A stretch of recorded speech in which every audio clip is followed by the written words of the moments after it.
每晚收工，手動跑5句 SQL。今集教你一件搞掂。阿竹每晚收鋪之後都要手動跑5句 SQL，又煩又易出錯。5項任務每日手動執行，費時費力又容易出錯。貓頭鷹博士話，把5句 SQL 打包成一個預存程序。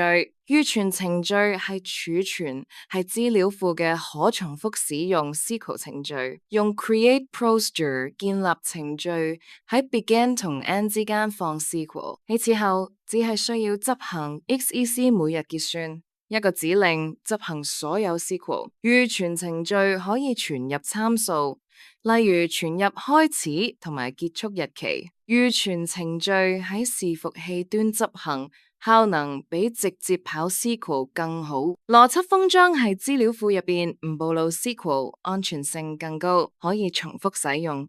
修改邏輯只需要改一處，易於維護。阿竹建立咗3個預存程序，效率大幅提升，輕鬆晒。